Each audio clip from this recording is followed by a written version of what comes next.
In summary, we talked about different types of absolute value statements. First, we talked about absolute value equations, where we looked at both sides of 0 for the solution. Then we talked about absolute value being less than. That's an intersection of values between, we can solve for between negative a and positive a. And we talked about the absolute value being greater than a positive number, which results in a union of solutions. X is less than negative a, or x is greater than a. So we found those unions. When solving an absolute value inequality, less than statements result in an intersection of solutions. Greater than statements result in a union. Sometimes the intersection is 0, so no solution. And sometimes the union includes all real numbers when there's an overlap. So we have lots of different situations here. I wanted to just list them all so that you can keep track of the different situations here.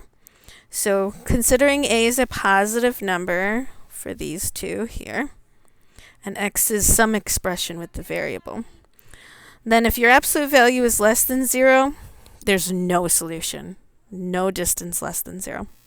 If your absolute value is less than or equal to 0, you have one solution, and that's where the expression inside the absolute value is set equal to 0 and solve for the variable. If your absolute value is greater than 0, that's an interesting solution because that includes all real numbers except for 0 because there's no equals to here. So every real number except for 0 is your solution in that situation. But if your absolute value is greater than or equal to 0, that includes 0, so that's every real number on the number line.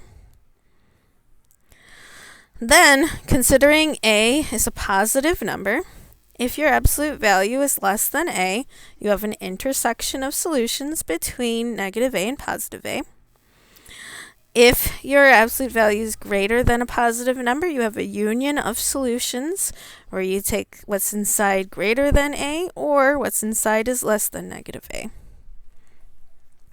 Now, if a is a negative number, on the other side of the inequality, then you have two situations. If you have less than or equal to a negative number, there's no solutions.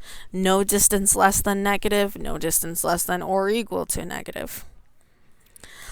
If your absolute value is greater than or equal to a negative number, that's always true. So all real numbers solution from negative infinity to positive infinity.